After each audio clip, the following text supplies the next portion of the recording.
Do you want to stay more focused on the right goals in your life, or even just figure out what the right goals are for you? Do you want clarity? Do you want better work-life balance? Well, you're in the right place. Welcome to Success Through Failure. Welcome to the Success Through Failure podcast, the show that reveals failure as your path to success. You'll listen to intriguing interviews with some of the most successful people on the planet and learn how their failures became a launchpad for success and how yours can too. Here's your host, former Division I All-American wrestler, former Division I head coach, speaker, and personal coach, Jim Harshaw. Welcome to another episode of Success Through Failure. Today, I bring you Jaden Cox. Ever since I finished my career as a Division I All-American athlete, I longed for not only the clarity of purpose that I had as an athlete, but also the accountability that comes with aspiring for big goals with a team of like-minded people. Then I discovered mastermind groups. Masterminds are small groups of like-minded people who get together either in person or over Skype or just over the phone to provide support, feedback, and advice to other members of the group. So I dove in and I learned all I could about mastermind groups, and then I finally launched my own. And the change was instant. I regained the accountability of being part of a group of like-minded, hardworking individuals who hold me to a higher standard. My mastermind group helps me get feedback and advice and even validation when I'm making big decisions in my life. And I have clarity and focus and accountability again, just like when I was an athlete. I've now facilitated dozens of high performers in mastermind groups. I'm talking Olympians and MBAs and neurosurgeons and professional athletes and entrepreneurs and lots of others. I've taken everything you need to know to start your own mastermind group, and I've put it into a short 10-page ebook titled The Quick and Easy Guide to Starting Your Own Mastermind Group in 30 Days or Less. Grab a copy of this free ebook by going to jimharshawjr.com/mastermind. That's jimharshawjr.com/mastermind. Jaden was a three-time NCAA champion wrestler at the University of Missouri, a 2016 Olympic Bronze Medalist, a 2017 World Bronze Medalist, and has recently been crowned King of the World 2018 World Champion. And, you know, having been around the sport for such a long time, I have a lot of friends and acquaintances who have won world and Olympic medals who I could invite on the show. It's just the nature of my having been so deeply involved in the sport for so long. They're world-class performers in their own right, and I don't invite most of them on the podcast, though. But Jaden is different. His story isn't your typical journey to the top of the world, if there is such a thing as a typical journey to the top of the world. But I know that his story will resonate with you in the same way that it resonated with me, which is why I've invited him to the podcast. And for the listener, if you don't have time to listen to this entire episode, or if you hear something you like but you don't have time to write it down, make sure you grab your free copy of the action plan. Just go to jimharshawjr.com/action. Jaden, welcome to the show. Thank you for having me, Jim. It's awesome to be here. You know, I've been following your career for a long time. Any wrestling fans out there who are listening know who you are. But why don't you, for everybody else, why don't you give us a little bit of introduction? Tell us just kind of a 30,000-foot view of your life. You know, where you grew up, and kind of how, you know, the short version of how you got from there to where you're at now. Well, I grew up in Columbia, Missouri, and I stayed in Columbia, Missouri throughout my basically my whole life till I was 23 years old.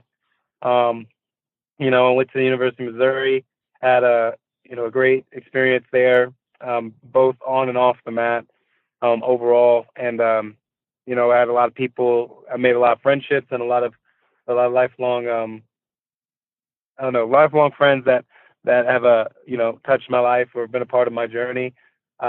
And then after that, you know, then I stayed. Actually, I graduated and I stayed at Mizzou and coached for a year. And then I've just wanted to focus on my athletics, and I needed to. It's a little bit hard to do coaching and being an athlete. So I had a relationship with Kevin Jackson, and you talk about, you know, being so involved with the sport. If you get involved with the sport, you're going to meet people in good places. So, you know, I was fortunate enough to to I've met Kevin Jackson a couple of years ago. Another gold medalist, yeah. Yeah. So I mean, and he he threw out the offer for me to come to the Springs, and also, Coach Dadak and I have a really good relationship for the last couple of years, being on a team and him being the coach. So, he was all on board, and I came out to Colorado, and now I'm training out here and looking to excel and continue to excel.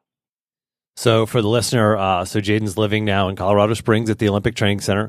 Kevin Jackson was a gold medalist. Bill Zadok, world champion for the United States as well. He's the national team coach. And so he's in an amazing environment out there. Now, Jaden, you grew up in Columbia, Missouri. You wrestled for Mizzou in Columbia, Missouri, close to home. And you're, right out of college, you started training, or started, coaching and stayed there coaching and training in Columbia. And so, you didn't travel too far outside of that in terms of school, growing up, going to school there, first job there. Now you're traveling and competing around the world. You just won your first world championship recently in Budapest. How has your world perspective changed, having sort of, grown up in one place and gone to school in one place, and now you're traveling all around the planet, wrestling in all kinds of different places? How's that impacted your perspective of the world? I think more so, I think one is like, I'm grateful for where I live. I've seen some places, that aren't as fortunate. And also I just kind of like the way things work, here in the States, compared to other countries. So, that changed. As far as people though, like my thoughts on people really didn't change. I've always seen people as people, I'm a pretty open book / accepting person. So like, as long as, you have respect and can hold yourself with respect and treat others with the same, then I'm usually going to like you. So, with people, that's kind of how I carried myself all throughout, traveling the world. I think the biggest thing for me was to take that mentality and make sure I carry it with me everywhere I went. Because I realized that in getting to travel the world, I also then get a stage that expands so much further. And how do I want to represent or be represented on that stage is important. And I realized that with my platform that I can actually, I can influence people's lives, and I can do stuff that means something, that matters, even if that's the smallest act of kindness. I can do all those things. So I think that was the biggest thing. But as far as that, mostly just how things operate in our country compared to others. That was the biggest thing that changed my mind. That was like different for me. One of the reasons that like your personality resonates with a lot of people who ever listen to you or watch you in an interview is just you're so authentic and you're so genuine. Is it important to you, sort of what you just talked about in terms of, these acts of kindness and having this platform and influencing people's lives? And is that part of who you are? I think it's kind of, obviously kind of, I think I know the answer to that at some level, but I guess tell us a little bit about that, where that came from. Well, I guess it came from like I was how I was raised, experiences in my life where and also just like, I think it wouldn't even have to be in a way that's like, oh, well, my experiences, but like, I think everyone in their lifetime has at one point in time been put down or had their experience where they were the one being targeted or something like that. Anything like that, where they're just the ones who are, the bottom half to somebody else. And if they know how that feels, then then I don't know why you wouldn't want to change that. If not, don't let other people experience that. So I think for me, I think that's a big thing. I don't want to put anybody down. I don't put myself above nobody. I don't put anyone below me. I don't look down on anyone. That's not my goal. So, but I think it's how I was raised, and also like I said, the personal experiences of feeling that way. Like I wouldn't want that for nobody else. So you've felt that way? Was there a time in your life when you felt others maybe put themselves ahead of you, that sort of thing? Well, I think I don't know if it's so much like there's a difference. I think, you know, see, I think the term put down is a little bit better than put ahead, because putting ahead means like, you're ahead of me, I can run and catch you. But like if you put me down, like I think, because I don't have a problem with people pulling ahead, because if you earn the right to put yourself ahead of me, if you earn that, right, if you did the work to get ahead of me, then that's you doing that. But if you are taking the time out of your day to put somebody down, that's ridiculous, you know. And I think everyone's experienced that, whether it be with a bully, whether it be with you know, maybe even an argument that you've gotten in and you've done, or you've said something that you knew would put someone onto the ground, or you would hit them hard. Like, it's just, you know, we all have experiences like that. So I have no problem with people going out and making themselves better and striving to be better, to move forward. What I don't appreciate are those who then get forward and then push people further down. That's something that really irritates me. Yeah, yeah.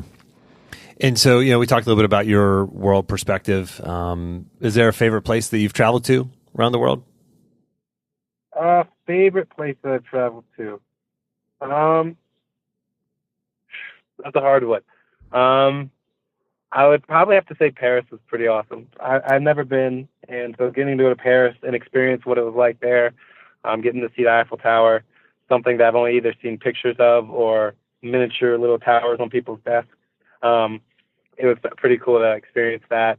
The people were really nice, and just the culture around it was very lively. Like, I just really enjoyed my time there. Yeah, awesome. And so you're known, I think, to most people as, you know, a great wrestler, but you have a lot of other talents too. You're a singer, songwriter. A few years ago, I remember showing my kids your performance when you sang your song "One More" at a University of Missouri fundraising event. And this was not an athletics event; it was a university-wide event, from what I understand. And I wanted to show my kids that you're not just in the box that you think you're in, right? You're not just a wrestler, or you're not just a soccer player, or you're not just a piano player, or you're not just a science kid. And I'm like kind of going through my my kids now, you know, thinking about each one of them. Right. And like, you're not just that. You are more than any one thing. Where does your sort of varied interest and background and maybe your musical talent come from? Well, I think all my family's really played an instrument or done something musically. You know, my brother Zach played the drums. And my brother Dre played the trumpet.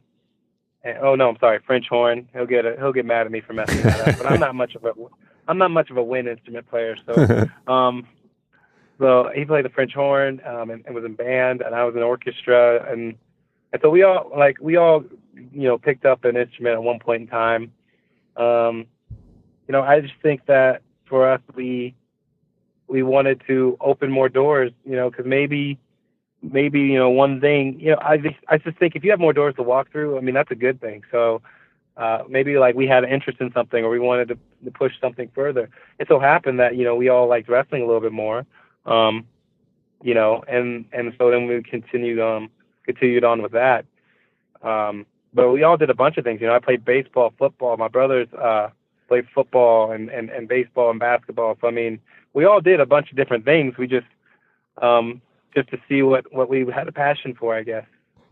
Is that important, do you think, for people to have multiple interests in sort of multiple outlets? Because certainly wrestling's an outlet for you. It seems like music's an outlet for you. Is that right? Yeah, I think it's fine for someone to have multiple outlets. I just think that when it comes to excelling at them and trying to be the best you can be at each one, that you have to be able to commit to what it takes to do that in each craft that you are putting your time towards. Like, so you have to be able to ask yourself, am I going to be willing to do what it takes to excel at this sport, or at this activity, or this instrument? It really just depends on your commitment level, on whether or not you're willing to do what it takes. And that's really what it comes down to. And when you're honest with yourself and you realize either that, okay, well, I can't commit fully to this, or I can't commit fully to that, you know, then that's when you start not necessarily eliminating things, but you start focusing on things that you say, you're like, I want to do this and I want to commit to this. and you can still find ways to make other things a part of your life. Like for instance, like music for me, it does not nearly take up nearly as much time for me as wrestling does, for sure. I mean, wrestling takes up majority of my hours throughout the day. So, but still, music is definitely a strong part of me, and I go towards it, and I involve myself in activity as much as I can when I can.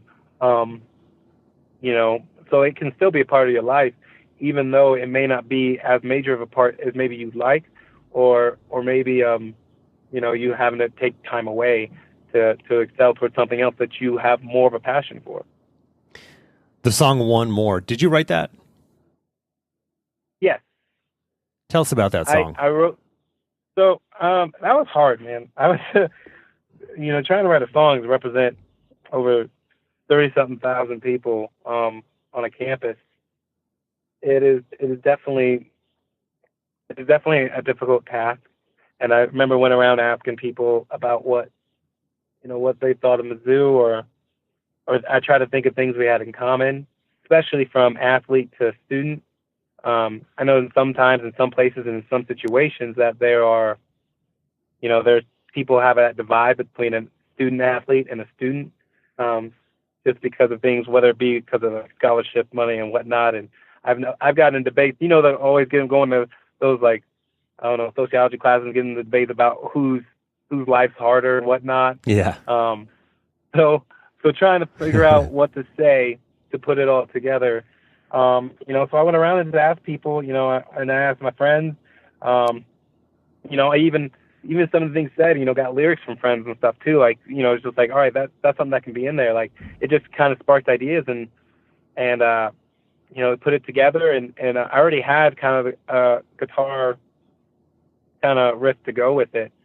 Actually, I remember some nights with my roommates at the time, they would stay up and I'd have them listen, and then like I kind of bounce off ideas with them and like kind of have them help me out, because it's just like, it's easy to write a song, whether it's from your own perspective or about yourself, but it's hard to do it when you have to write it for multiple, let alone thousands of people. Yeah, I can imagine. And for the listener, we'll do a quick YouTube search and find the link for that, because I know it's on YouTube. I actually just watched it again yesterday preparing for this interview. And so we'll grab the link to that and put that in the action plan. So if you want to watch Jaden sing, it's amazing with an acoustic guitar. It's just an incredible performance. It's an incredible song. It's just awesome.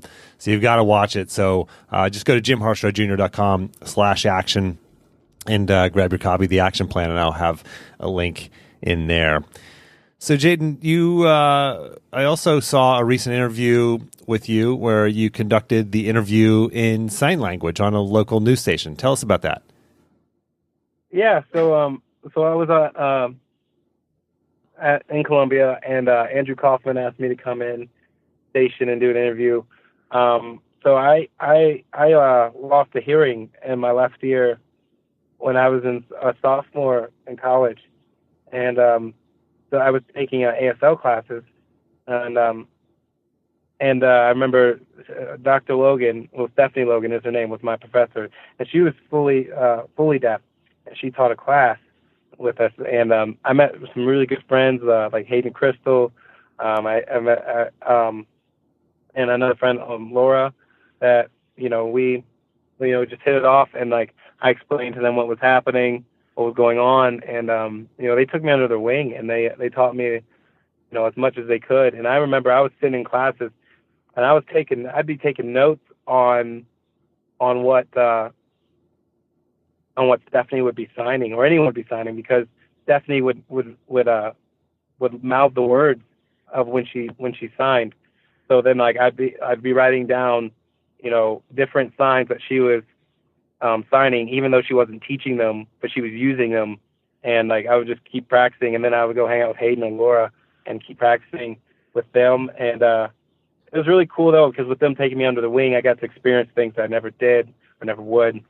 And I got to be part of a community that and be part of an experience, a community that more than likely I probably never would have even I probably might not have gotten jumped into it had this not happened. So, and it was a difficult time because I had to overcome some fears.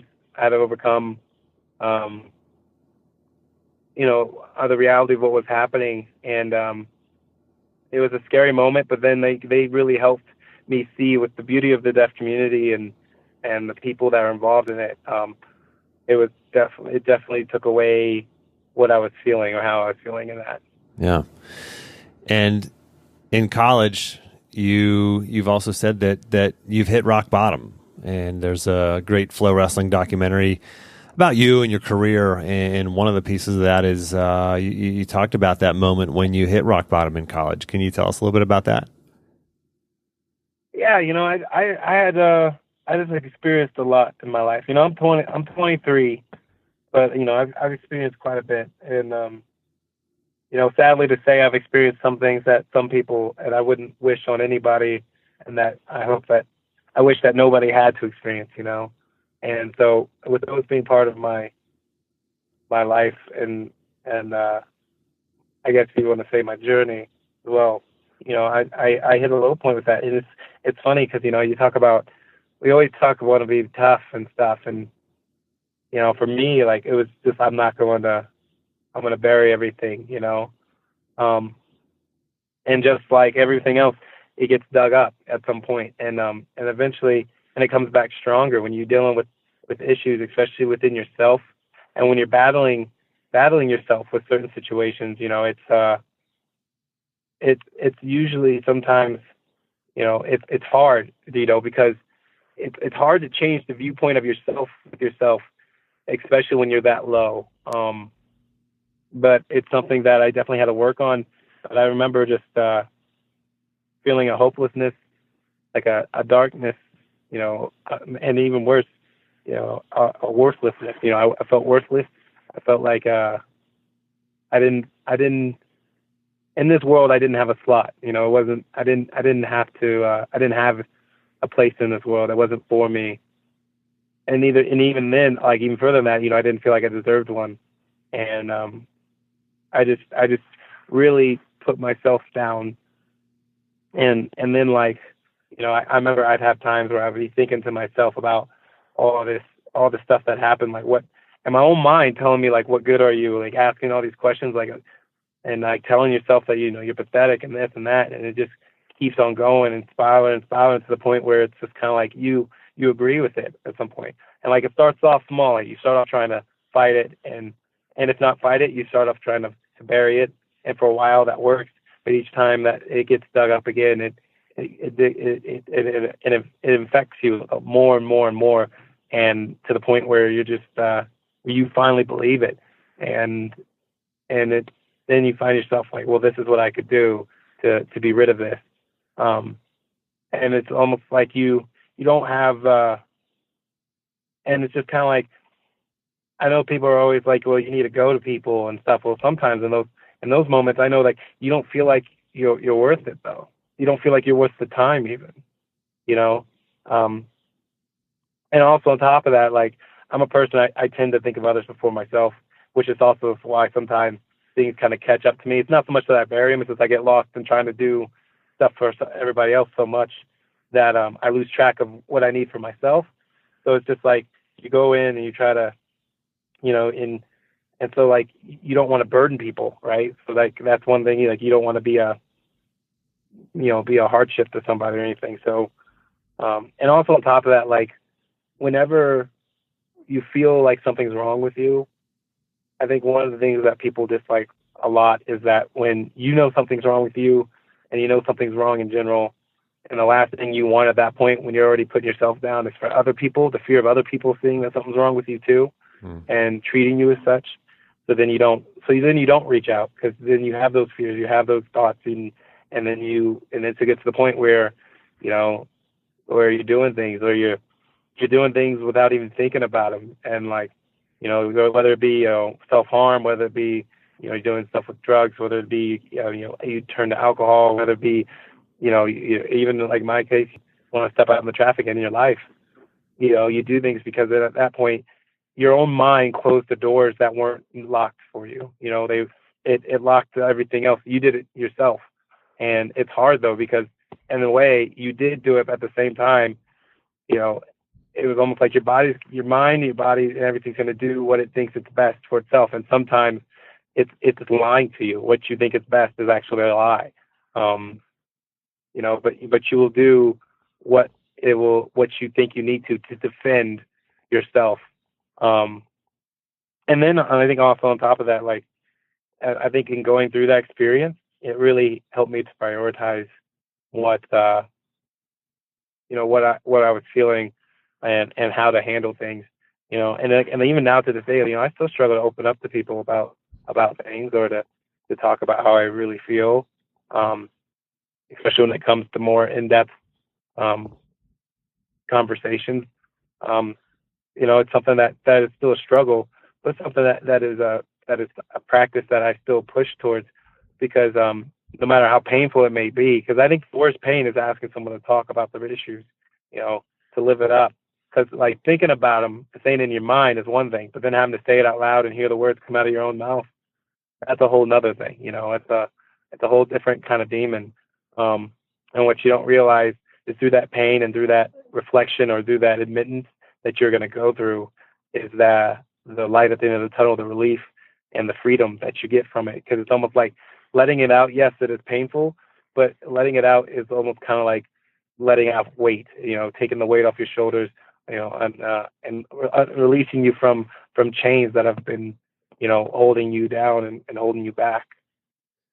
Jaden, I appreciate you sharing that. I know it's not something that's easy to share. And in a second here, I want to ask you how you came out of that moment. But first, I want to point out to the listener that, listen, this is, you know, we're talking to someone who's not only just an amazing person, right? You can just, I think, hear that already from this interview. But he's one of the best. He's the best in the world. He's the world champion. He's the world champion. He's got a big fan base. He's got people who love him, people who support him, and he felt that, right? He felt those feelings that he just described. And I want you to understand that struggle and setbacks and adversity are things that everybody faces. It's not just you, right? It's also guys like Jaden, you know, world champions. And so I want you to realize that this is part of the journey. This is part of Jaden's story. And I think, gosh, you know, Jaden has probably attracted a lot more people to him by sharing things like this. So Jaden, I appreciate you sharing that. How did you break out of that? How did you come through that? What happened? Well, I mean, I think I'm really blessed. You know, I don't know, when I was standing there ready to walk out in the traffic and everything, I got a call from Shane. My phone was in my pocket, and he called me. He asked me, you know, where I'm at, because I was late for practice. And is he the athletic trainer?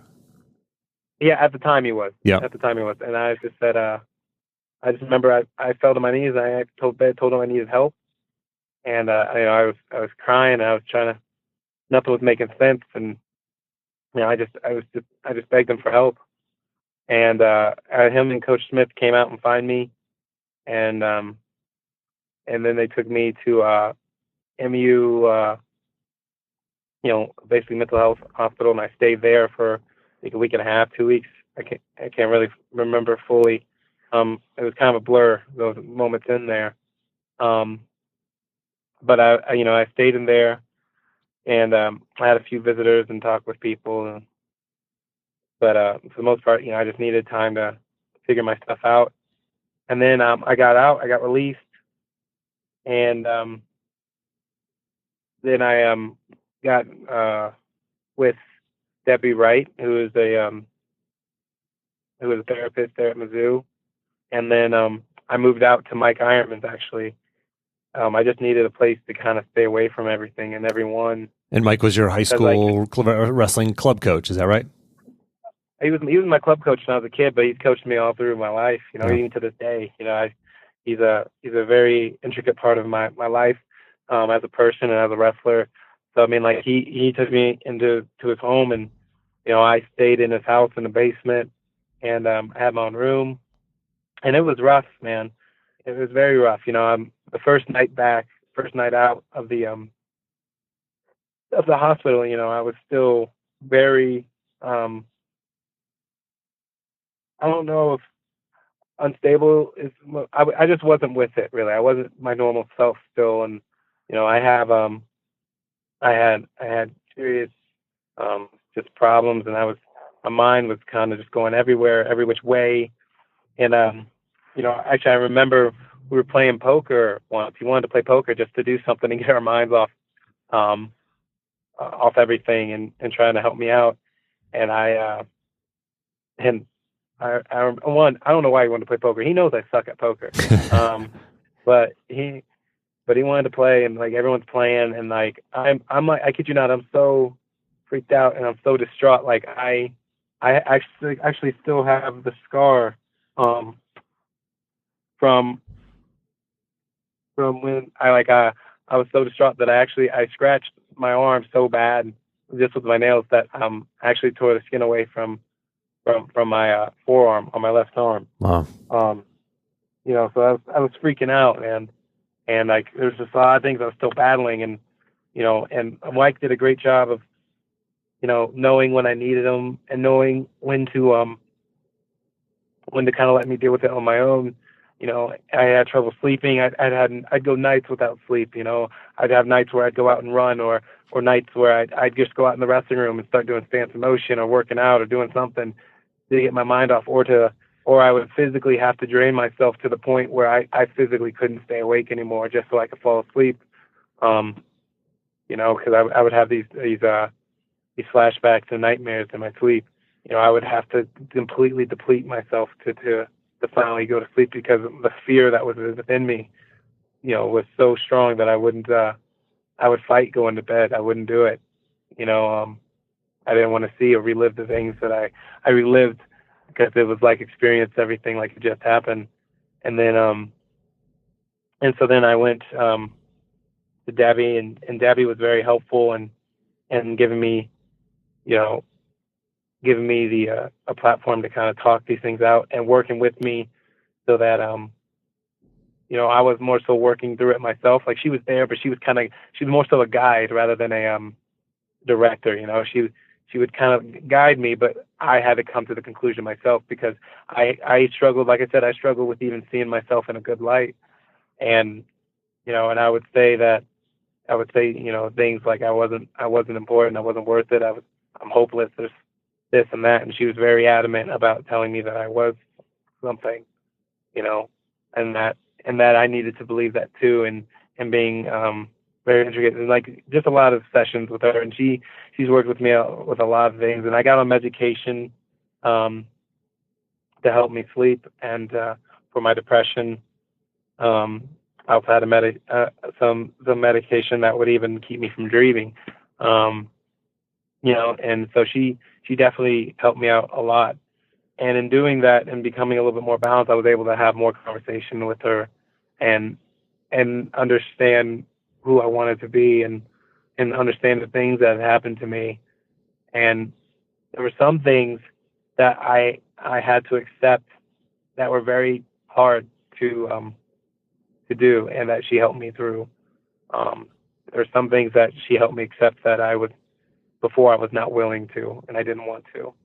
And, you know, and Mike also was a great help, being someone I could talk to about these things. And just being someone that would just listen more so than speak. You know, he's someone that would just kind of listen. But when he did speak, you know, when you actually listen, you know, you usually come back with something that's worth saying. And so that's kind of what his role in, you know, giving me a place that I could come out to, that I could just kind of be free and figure myself out, and was away from the world a little bit, and was a little piece of my past that I enjoyed and really cherished. Yeah. So, I mean, like, there's a lot of things. I think I surrounded myself with good people, you know, and had people that had my back through those times as well. You know, I have a program for the listener, you know, that I have a program called Reveal Your Path. And a big part of that program, well, the number one area where we work on setting goals is relationships. It's so important to have people, right? Just people, when it comes down to it, at the end of the day, people are what matters, and having those people in your life. And I'm just glad to hear that, you had the right people in your life, Jaden. And the other part of the program, again, for the listener, is the environment of excellence, is putting yourself in an environment where you can be successful. And whether that success means winning a world championship or just getting to a place mentally, where you feel value and you feel your life is valued. It's so important to have that environment of excellence. We understand what that means in terms of athletics, right? We know that it means having the right people around you and having the resources and writing down your goals and those sorts of things. But it's important in every area of your life. It's not just about winning championships. It's just not just about, making $1 million or whatever that goal might be for you, but but that applies to every area of your life.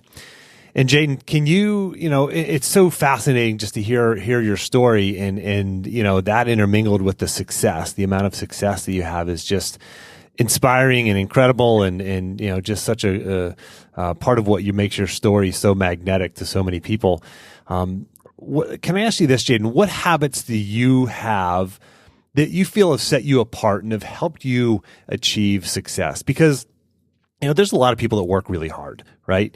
But you have achieved success that few others have ever achieved. Can you tell us about maybe what habits, a habit or a key habit or habits that you do or that you have that you feel set you apart? Well, I think one thing is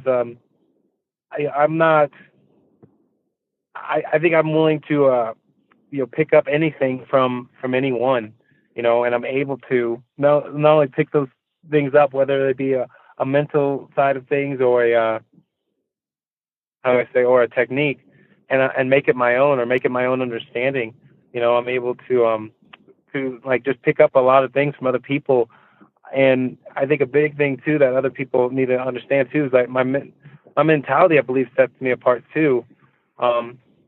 Because with my mentality, I'm a little bit more free, than other wrestlers, I feel like. Talk about that a little bit. I think that's important. That was something that helped me at a much lower level, but helped me break through and finally let go of winning. But I felt once I finally got to that point where I felt free to wrestle and compete at my best, and do anything at my best, it was like taking my foot off the parking brake.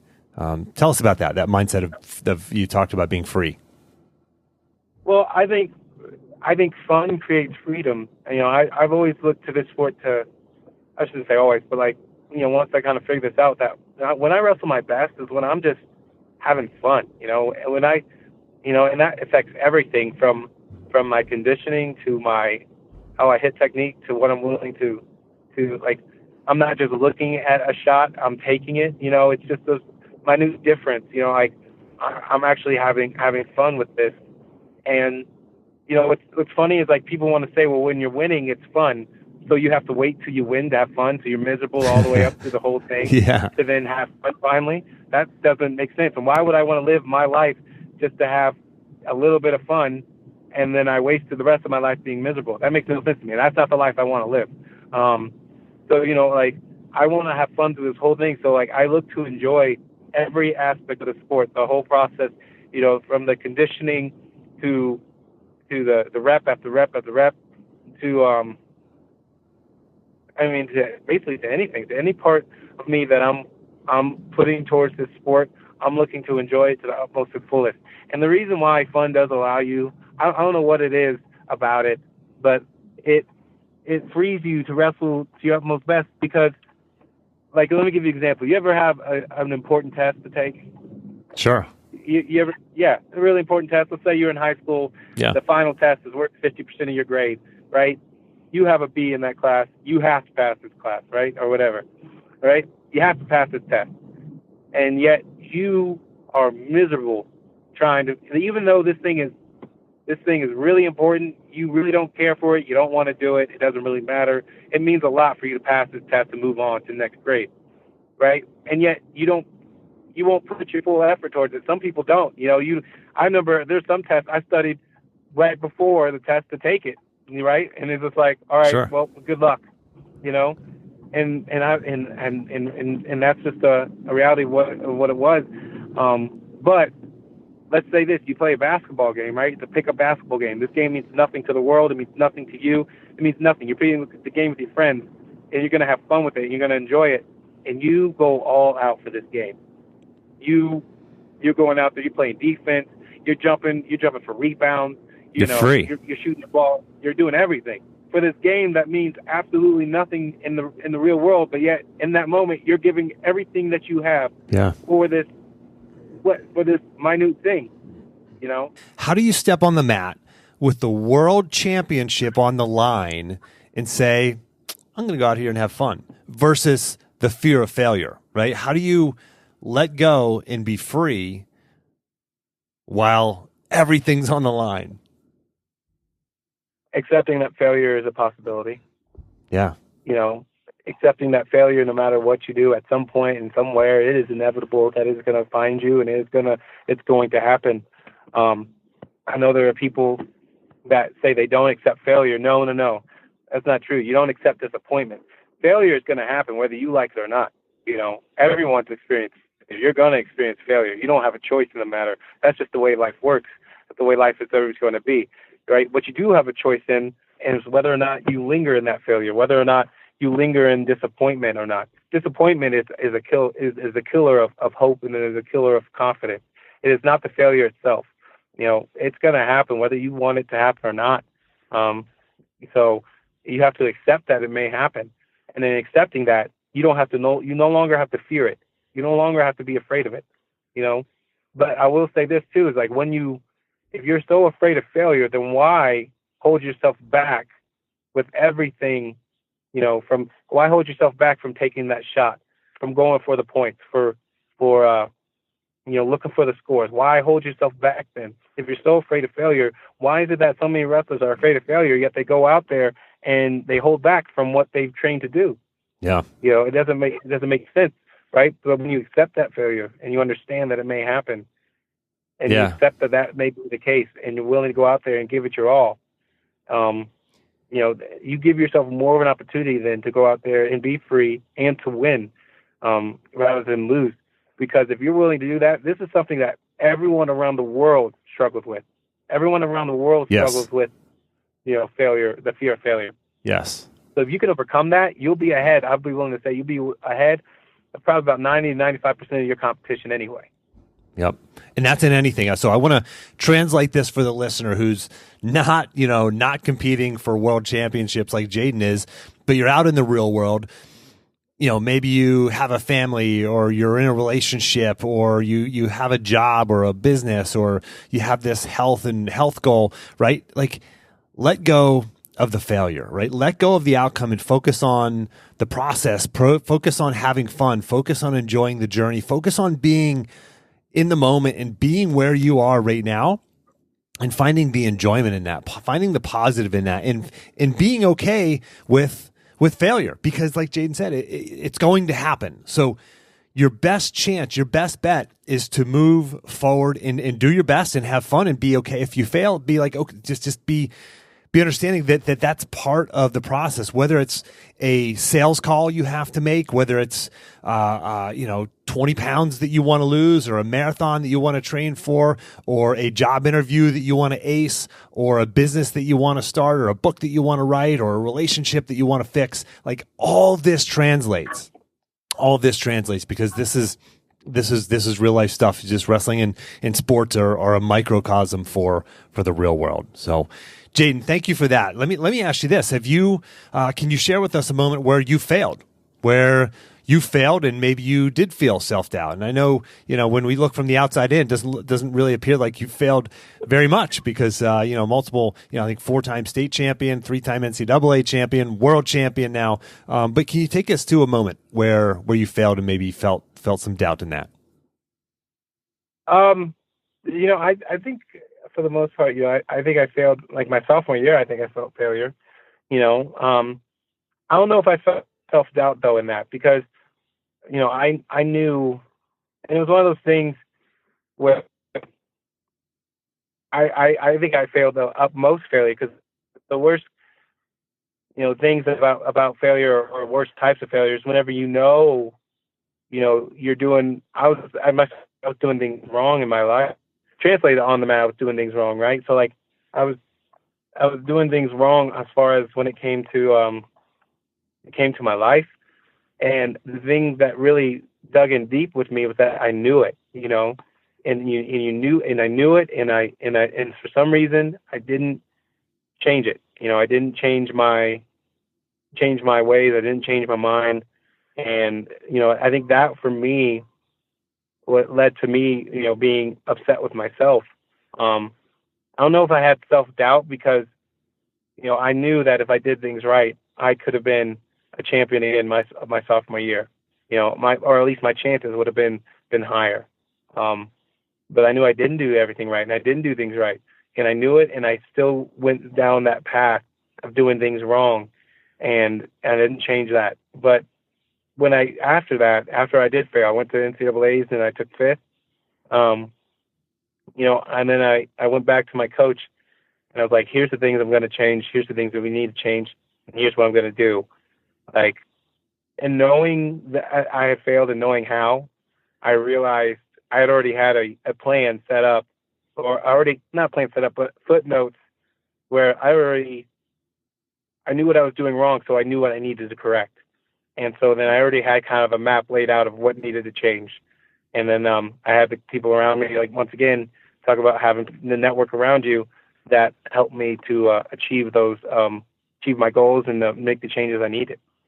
I love it. So for the listener, just understand that, you know, when you do fail, not if, but when you do fail, that it doesn't have to be accompanied by doubt. It can be accompanied by, hey, listen, this is actually what caused me to fail. I can make these changes. I can make these adjustments. And now I have the value of hindsight to look back and go, okay, next time I can change this. So I want the listener to sort of translate that into real world, what they can, you know, how they can really use that. So Jaden, thank you so much for making time to come on this show. Your story is amazing. You've got a lot more fans now just because you came on here, and you got a lot more people who are going to follow you. So speaking of that, can you tell us how to find you, how to follow you on social media, and anybody else that you want to recognize or talk about, anything you want to share at this point? For sure. If you want to find me on Facebook, my name is JC Cox. If you want to find me on Twitter, it's Matrix _8692. And if you want to find me on Instagram, it's at JMIZ_CUSA. And I want to give a shout out to all my sponsors, to Nike, to Grit, College Wrestler Recruiting. You know, these guys are wonderful, Pure and Clean. They've just done a great job. I mean, I really like. And I also want to say this for a hint for those who are listening, and who knows if there's younger ones going to be listening to this. You know, when you go into you know, especially with sponsors and stuff, the thing about these sponsors, that the people that I work with are genuinely good people, and I encourage you to find people like that you can get behind, that are good people, because usually their character is going to lead them into their business as well. So how they carry themselves is very important. So, I mean, these guys do a tremendous job of how they carry themselves, how they treat me, keep me on the mat, supplying me with equipment, and allowing me to help the sport grow. So it's awesome. It's been awesome working with them, and I look forward to the future with them. Awesome. Jaden, thank you so much for coming on. Thank you so much for sharing your story. And for the listener, we'll have links to everything that Jaden just mentioned there in the action plan. Again, JimHarshawJr.com/action. Jaden, thank you, and we'll look forward to following you. No problem. Thank you for having me. And for the listener, until next time, take the time to get clear on your goals and embrace failure as a stepping stone on your path to success.